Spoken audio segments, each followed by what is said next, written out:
Assalamualaikum warahmatullahi wabarakatuh. Pada kali ini saya akan menjelaskan tentang reaksi kimia pada alkena. Ini merupakan video kelanjutan dari video penjelasan alkena. Namun pada video ini saya hanya akan berfokus pada reaksi-reaksi yang terjadi pada senyawa alkena. Nah, senyawa alkena ini seperti yang kita ketahui lebih reaktif daripada alkana. Kenapa? Karena adanya ikatan rangkap tadi. Ikatan rangkap kan berasal dari tumpang tindihnya elektron orbital P. Nah, sehingga terbentuk ikatan pi. Nah, ikatan pi inilah yang sangat reaktif, lebih reaktif daripada ikatan sigma. Sehingga alkena mudah mengalami reaksi. Reaksi apa yang mudah dialami oleh alkena? Reaksi yang mudah terjadi pada alkena adalah reaksi adisi. Reaksi adisi ini apa? Reaksi adisi adalah reaksi penambahan dua substituen pada karbon atau C yang berikatan rangkap. Sehingga karena adanya penambahan dua substituen ini, terjadi pemutusan ikatan rangkap menjadi ikatan tunggal. Jadi kalau biasanya secara singkatnya biasanya kita sebutkan reaksi adisi itu adalah reaksi pemutusan ikatan rangkap. Jadi sebagian besar kenalnya seperti itu. Tapi asal mulanya kenapa kok reaksi adisi ini bisa terjadi pemutusan? Karena adanya penambahan dua substituen. Oleh karena itu dinamakan reaksi adisi. Add dari kata add tadi, add kan tambah. Nah, ikatan rangkap yang diputus tersebut akan membentuk ikatan dengan molekul yang baru saja dimasukkan. Itu maksudnya penambahan. Jadi reaksi adisi ini dapat terjadi melalui 3 jenis mekanisme, tergantung pada cara pendekatan atom atau gugus yang akan berikatan pada C dengan C. Nah, di sini beberapa jenis reaksi adisi. Yang pertama adalah saya jelaskan jenis reaksi adisi berdasarkan mekanisme kerjanya. Jadi berdasarkan mekanisme kerja dari dua substituen tersebut masuk ke dalam senyawa alkena. Di sini ada 3 jenis reaksi adisi, adisi sin, adisi anti, adisi sin dan anti. Artinya ini campuran mekanismenya. Bisa melewati sin, juga melewati anti. Nah, untuk yang pertama, adisi sin ini adalah penambahan dua substituen pada sisi yang sama dari ikatan rangkap dua. Jadi, substituen ini masuk ke ikatan ke CC yang berikatan rangkap dua ini melalui sisi yang sama. Jadi misalkan lewat sisi atas, lewat sisi atas dua-duanya. Kalau lewat sisi bawah, ya lewat sisi bawah dua-duanya. Nah, yang kedua, adisi anti ini adalah kebalikan dari adisi sin, yaitu penambahan dua substituen pada sisi yang berlawanan dari ikatan rangkap dua. Untuk yang ketiga, ini adalah reaksi adisi campuran, jalurnya bisa melewati sin, juga bisa melewati anti. Ini nanti reaksi adisi ini hasil akhirnya nanti berupa campuran isomer ya. Nah, ini adalah penggambarannya dari mekanismenya. Jadi kalau dalam siklis ini maaf yang dalam siklis ini ya. Misalkan ini siklik ya, ini sikloalkena, di sini posisi reaksi terjadi pada ikatan rangkap ini. Jadi ini meskipun seberapa besar pun molekulnya, reaksi adisi ini akan terjadi pada ikatan rangkap ini. Nah, saat terjadi pada ikatan rangkap, kita tambahkan, direaksikan dengan X min Y, X berikatan dengan Y, XY. Nah, X ini akan masuk pada posisi belakang. Ini kan tanda putus-putus itu belakang ya. Posisi ruang di belakangnya R. Sedangkan Y akan masuk di arah sebaliknya, di depannya. Ini yang kita sebut anti. Begitu juga kalau sin.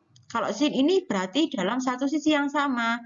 XY sama-sama masuk dari bagian depan. Jadi tanda tebal ini menunjukkan bahwa ini misalkan ini dalam kertas ya. X ini masuk lewat depan. Y juga masuk lewat depan. Nah, XY kalau yang sebelah sini yang satunya masuk lewat belakang, yang satu masuk lewat depan. Jadi beda sisi itu anti, kalau satu sisi itu sin. Nah, sama juga kalau kita jelaskan pada alkena yang asiklik, yang tidak berupa cincin. Jadi misalkan di sini ada ikatan rangkap ya alkena. Ini ada R1, R2, R3, R4 itu bisa berupa rantai karbon. Nah, adisi anti ini Artinya ditunjukkan dengan penambahan atom X dan Y dari berlawanan sisi. Kita lihat di sini X-nya dari atas, Y-nya dari bawah. Sedangkan sin penambahan X dan Y ini dari satu sisi. Kalau dalam contoh ini dari sisi atas. Itu yang membedakan antara adisi sin dan adisi anti. Nah, selanjutnya berdasarkan jenis substituennya atau jenis reagen yang akan kita gunakan, jenis molekul yang akan dimasukkan ke dalam senyawa alkena, maka ada 8 sampai 10 jenis reaksi adisi. Jadi ini yang pertama, reaksi halogenasi, hidrohalogenasi, hidrasi, hidrogenasi, reduksi, oksimerkurasi, reduksi, hidroborasi, polimerisasi, dan oksidasi. Nah, oksidasi ini biasanya ada beberapa yang dibagi lagi, jadi bisa epoksidasi, direaksikan dengan permanganat, nah, bisa juga dengan epoksidasi tadi, atau peroksidasi. Nah, ini tadi makanya saya bilangnya bisa jenisnya 8 sampai 10, tapi ini secara garis besarnya saya tampilkan 8 reaksi. Ya, reaksi yang pertama adalah halogenasi. Halogenasi ini adalah reaksi adisi dengan bromin Br2 atau dengan Cl2. Biasanya dengan Br2. Jadi adisi dengan bromin ini adalah tes kualitatif yang spesifik untuk alkena. Jadi bagaimana biasanya ini digunakan untuk identifikasi senyawa alkena, kita reaksikan dengan bromin. Sistem mekanisme adisi yang terbentuk yang terjadi adalah adisi anti. Artinya Br ini, Br2, 2Br ini nanti akan masuk pada posisi yang berlawanan. Ada yang sebelah atas dan sebelah bawah. Mekanismenya melalui pembentukan intermediate ion bromonium yang berjembatan. Nah, ini adalah mekanisme reaksinya, pembentukan intermediate ion bromonium. Jadi, ion bromonium itu yang mana, Bu? Yang ini, namanya ion bromonium. Ada jembatan yang berjembatan ini tadi loh. Nah, Br ini kan menjadi jembatan antara CC ini tadi. Selanjutnya, ini adalah mekanisme reaksinya. Br, dari sini kita bisa melihat ada ini. Nah, terjadi penyerangan pengikatan Br sehingga terjadi ion bromonium, jembatan bromonium. Dari sini nanti ada Br- ini akan menyerang pada C di sebelah kanan ini. Nah, sehingga terjadi pemutusan pada jembatan bromonium sehingga hasil akhirnya terjadi suatu isomer trans atau Z, atau E. Jadi ini Br-nya berlawanan arah. Kalau Br berlawanan arah namanya adisi anti, makanya kita sebut dengan anti tadi. Tapi, nah ini juga bisa berlawanan arah. Jadi yang tadi kan Br-nya yang di atas juga, yang di atas ini sebelah kiri, yang di bawah sebelah kanan. Nah, kalau yang ini can also attack the left side carbon. Jadi bisa dibalik, juga bisa Br ini akan menyerang sisi kiri dari karbon sehingga yang ini putus, Br yang atas jadi di sebelah kanan, C yang kanan. Nah, ini sudah berbeda, ini nanti isomer geometrinya nanti bisa dipelajari pada materi stereokimia. Yang ini kita sebut dengan enantiomer. Nah, selanjutnya kalau mekanismenya kalau menyerang Br lewat atas, kalau yang ini lewat bawah, maka terjadi jembatan bromonium, ion bromonium di sini. Kemudian ada ion Br- menyerang di sebelah kanan sehingga terjadi pemutusan ion bromonium, terbentuk senyawa seperti ini. Dilihat posisi Br-nya ya. Kemudian ini juga terbentuklah sama enantiomer. Jadi yang ini produknya ini sama dengan ini. Yang ini dua molekul sama, tapi dengan jalan yang berbeda. Jadi mekanisme itu apa sih, Bu? Mekanisme reaksi itu menunjukkan perpindahan elektron ikatan untuk membentuk suatu senyawa yang baru. Ini tadi menunjukkan di sini ada perpindahan elektron ikatan dari sini. Dari sini. Jadi kan ini ikatan rangkap ya, ikatan ini bisa diputus, thread. Nah, ikatannya ini nyerang thread ke sini. Ini juga ikatan rangkapnya ini nanti ikatan elektron pada ikatan ini akan nyerang Br thread. Sehingga terjadi pemutusan ion Br jadi Br plus dan Br min tadi terbentuk jembatan bromonium. Itu asal mulanya. Persamaan reaksi, mekanisme reaksi kalau bingung ya, mekanisme reaksi itu mekanisme yang menunjukkan perpindahan elektron saat reaksi berlangsung sehingga membentuk produk akhir reaksi. Itu yang namanya mekanisme reaksi. Jadi tanda panah ini sampai lihat, tanda panahnya ini tanda panah kalau panahnya gini berarti ini menunjukkan panahnya ada samping kiri kanan ini menunjukkan perpindahan dua elektron. Nanti pas ada reaksi lagi, jenis reaksi lagi, biasanya reaksi radikal itu nanti tanda panahnya cuma satu yang ini seret gini aja. Itu menunjukkan satu elektron saja yang berpindah. Nah, ini konfigurasinya, isomer geometrinya ada SS, RR, RR, SS.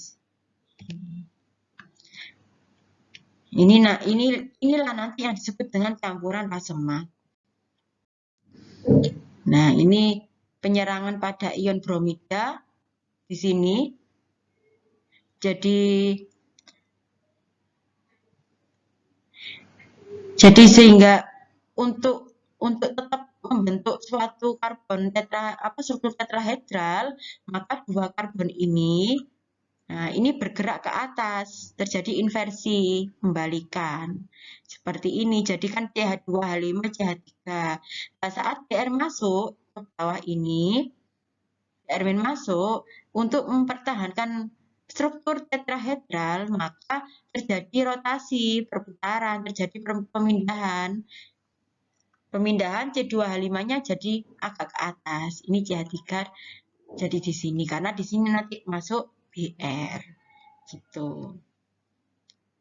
Jadi karena ada perputaran tadi, maka yang asal mulanya konfigurasinya R menjadi S. Nah, hidrohalogenasi ini apa? Hidrohalogenasi ini reaksi adisi terhadap penambahan pada atom H dan Cl. Jadi ini ada atom H dan Cl, hidrohalogenasi. Hidro itu H, halogenasi itu Cl atau Br. Jadi bisa direaksikan dengan HCl atau HBr. Gitu. Jadi produknya ini biasanya mengikuti aturan Markov-Nikov. Di sini. Apa itu aturan Markov-Nikov? Jadi aturan Markov-Nikov itu nanti saat reaksi adisi, atom H akan masuk ke C yang lebih kaya dengan H. Itu yang disebut dengan aturan Markov-Nikov. Jadi misalkan antara ikatan rangkap ada H dengan Cl. Nah, ini kan ikatan rangkapnya. H ini akan masuk ke C yang kaya H. H ini kan ini H dari Cl. Ini masuknya ke C yang kaya H. Di sini kan C-nya ada dua, ada yang CH, di sini ada CH2. Maka H ini akan masuk C yang memiliki H lebih banyak, Cl akan masuk ke C yang memiliki H lebih sedikit. Jadi Markov-Nikov ini kalau singkatnya biasanya yang kaya makin kaya. Jadi yang kaya H, C yang kaya H akan semakin kaya H. Jadi H ini akan masuk ke di sini. Ini adalah produk mayornya nanti. Reaksi lebih banyak terbentuk di sini. Nah, apakah juga nanti ada hasil samping? Ada. Hasil sampingnya adalah produk anti-Markov-Nikov, yaitu produk hasil adisi saat posisi H itu bukan berada di C yang kaya H. Itu yang disebut dengan produk anti-Markov-Nikov. Produk mayornya yang mana? Yang mayor adalah yang produk Markov-Nikov. Nah, di sini ada penataan ulang karbokation pada reaksi dengan HCl hidrohalogenasi. Jadi contoh ada 3,3 dimetil 1 butena. Nah, 3,3 dimetil 1 butena saat direaksikan dengan HCl, diingat di sini ada ikatan rangkapnya di sebelah ujung. Nah, di sampingnya ikatan rangkap ada cabang. Cabangnya ada berapa? Ada 2. Nah, HCl ini nanti kan akan masuk pada ujung sini kan, H-nya akan masuk di yang kaya H, CH2. Cl akan masuk yang di miskin H. Tapi di sini juga ada struktur yang lainnya. Cl ini akan akan terjadi pergeseran pada CH3 di sini. Geser CH3 di sini, geser ke sini, seret. Nah, Cl-nya akan masuk ke sebelah ini sehingga terjadi dua produk seperti ini. Ini karena adanya penata ulangan karbokation. Karbokation itu apa? C+. Ingat ya. Jadi C+.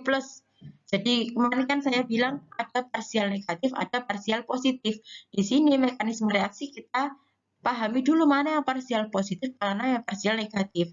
Kalau HCl ini kalau terjadi HCl ikatannya kalau kita putus, yang muatan positif adalah yang H, muatan negatif adalah Cl-. Nah, mekanisme reaksi terjadi adalah saat min menyerang plus. Min menyerang muatan plus. Itu mekanisme reaksinya, jadi tidak boleh dibalik. Nah, di sini ada CH ikatan rangkap dengan CH2. Di sini ada perbedaan elektronegativitas. Elektronnya lebih kaya yang parsial, karena ini kan beda H, hanya ada 2, ini cuma 1. Maka di sini ada pengaruh ke perbedaan elektronegativitas. Nah, C yang ini, yang kaya H ini, dia lebih memiliki banyak elektron. Jadi di sini, jadi parsial negatifnya di C yang kaya H, sehingga Cl ini akan masuk ke C yang lebih sedikit H. Cl- menyerang ke C yang lebih sedikit H, kemudian terjadi pemutusan ikatan, sehingga ikatan yang terbentuk nanti, ikatan baru ini akan menyerang H+.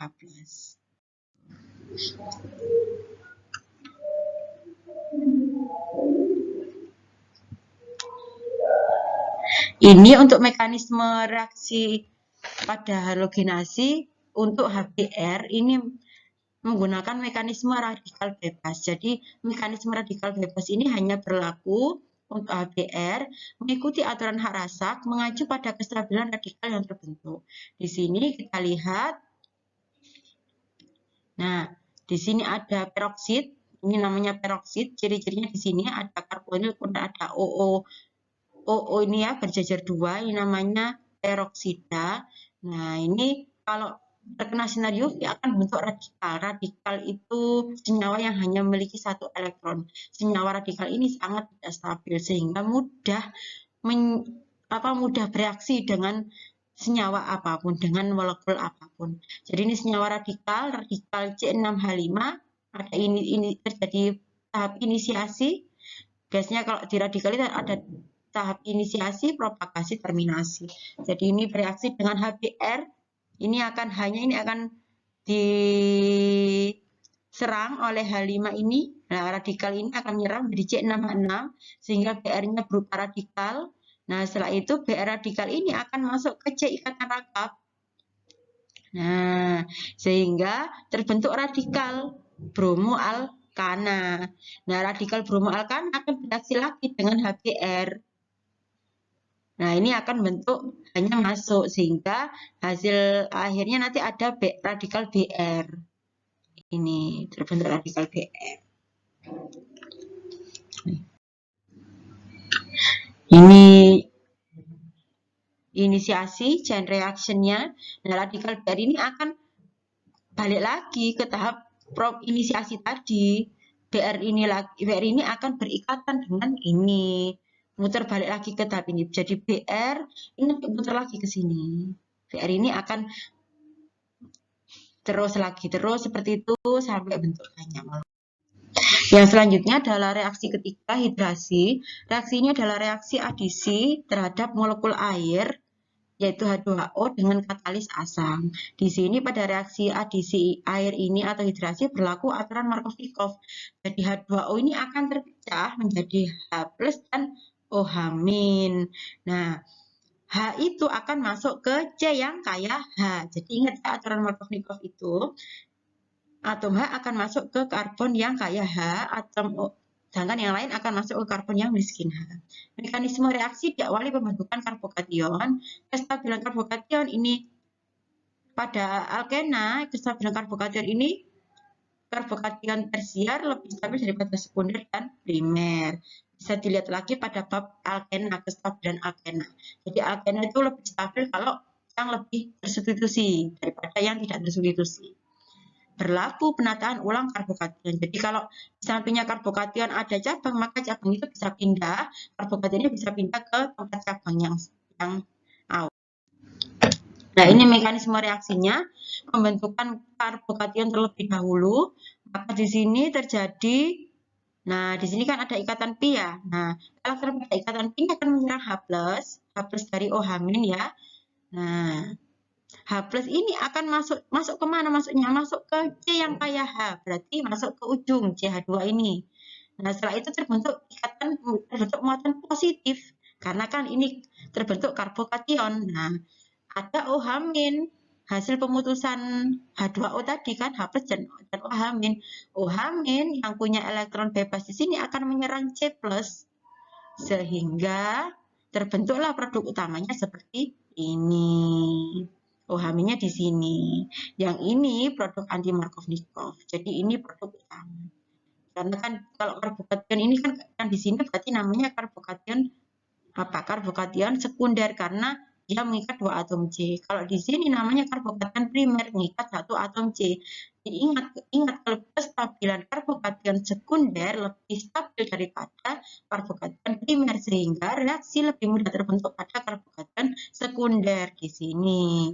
Produk utamanya seperti ini. Ini apa nama produk ini? Lihat, D-nya ada 3, maka ini propana, ada OH-nya, maka namanya propanol. Ini nanti akan kita bahas, kalau ada gugus OH, ini namanya turunan alkana, ini nanti akan dibahas pada saat materi setelah UTS pada mata kuliah kimia organik. Reaksi yang selanjutnya adalah hidrogenasi atau reduksi. Suatu adisi hidrogen menghasilkan suatu alkana. Nah, ini adalah kecepatan reaksi pada hidrogenasi. Ini dibalik ya. Jadi hidrogenasi ini, alkana yang kurang tersubstitusi lebih mudah mengalami reaksi hidrogenasi daripada yang tersubstitusi. Bergantung pada faktor steric juga. Jadi kalau yang punya cabang banyak, maka susah mengalami hidrogenasi. Lebih mudah rantai lurus yang mengalami reaksi hidrogenasi. Di sini berlaku adisisin. Reaksi memerlukan katalis. Katalisnya biasanya berupa platinum, PDNI. Ini contohnya sikloheksena direaksikan dengan H2, katalis PD, maka ini nanti terjadi penambahan atom H di sini. Adisinya sin, mudah kok. Nah, ini contoh, ini metal surface-nya, ini katalis kita akan pakai katalis PD. Ini permukaan logam yang kita buat katalis. Ini adalah alkenanya, ini di sini alkena, ini alkena, terjadi penempelan kan alkena. Ini adalah atom H2 yang bundar-bundar ini loh. Nah, di sini terjadi penempelan set. Ditempelkan di sini kan asal mulanya 1, 2 aja. Jadi akhirnya nempel di sini nempel. Nah, akhirnya terbentuk di sini. Ini juga nempel, akhirnya kan terbentuk suatu alkana. Itu mekanismenya seperti itu gambarkannya ya. Nah, ini skematiknya. Katalis ini permukaan katalis ditambahkan H2. H2-nya jadi nempel di permukaan katalis. Tadi yang di slide sebelumnya kan tadi berupa bulat-bulat ya, ini dijelaskan seperti ini. Nah, setelah itu kita tambahkan alkena, alkenanya nempel di sini di permukaan katalis, di permukaan logam. Nah, terjadi pengikatan. Ikatan rangkap ini terjadi pemutusan, ikat dengan atom H yang nempel di permukaan katalis. Sama juga yang satunya ini juga. Sehingga ini oleh karena itu ini dinamakan adisisin, karena kan pada satu sisi terjadi reaksinya. Gitu. Ini contoh lagi tentang hidrogenasi juga. Jadi dengan H2 dan katalis PD ini.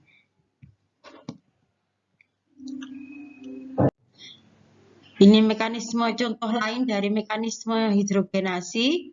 Ini kalau pada alkena yang asiklik ya. Jadi langsung ditambahkan penambahan H2 pada satu sisi di sini. Ini yang alkena yang siklik, maka penambahan H2-nya ini sama-sama pada sisi belakangnya.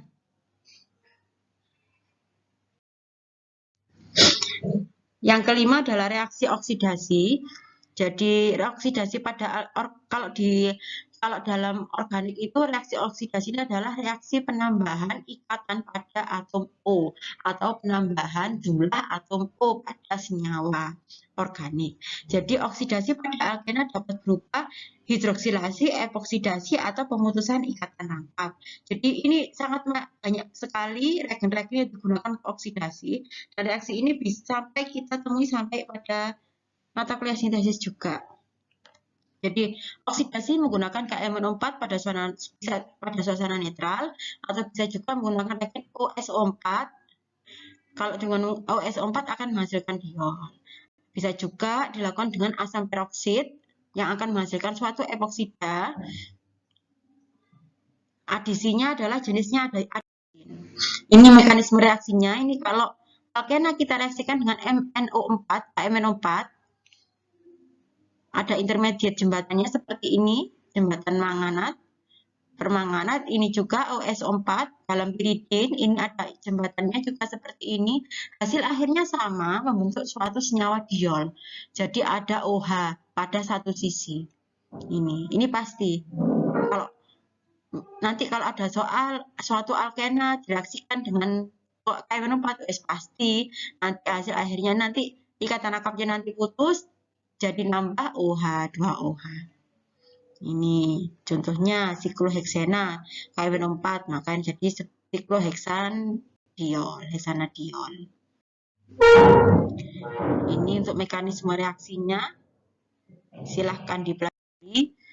Nah, ini yang selanjutnya oksidasinya berupa epoksidasi, yaitu pembentukan senyawa epoksid. Di sini ada epoksid itu cincin 3, ada 1 O di sini. Ini epoksid, kemudian ini asam. Hasil sampingnya adalah asam karboksilat. Jadi alkena direaksikan dengan asam peroksida. Asam peroksida itu COOH. Ini terjadi pemecahan pada ikatan O dengan O di sini. Nah, membentuk ikatan yang baru antara C dengan O. Ini O-nya ini pecah. Ini contohnya di sini. Jadi ini adalah epoksida, ini juga epoksida. Jadi asal mulanya ini, asal mulanya alkena menjadi epoksida. Ini asal mulanya sikloheksena menjadi epoksida juga. Selanjutnya,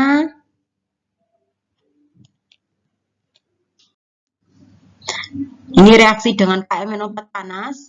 Kalau alkena kita reaksikan dengan KMNO4 panas, maka ini kalau alkena C primer ya menghasilkan CO2. Sedangkan ini C sekunder maka akan menghasilkan senyawa asam karboksilat. Kalau direaksikan dengan KMNO4 panas. Beda kalau yang tadi kan tidak panas ya KMNO4 yang sebelumnya tadi. Ini kalau C tersier maka akan menghasilkan senyawa keton. Ini ringkasannya. Jadi bisa tolong diingat-ingat saja. Bisa juga digunakan reaksi O3, H2O, dan ZnO3 itu ozon. Nama reaksinya ozonolisis.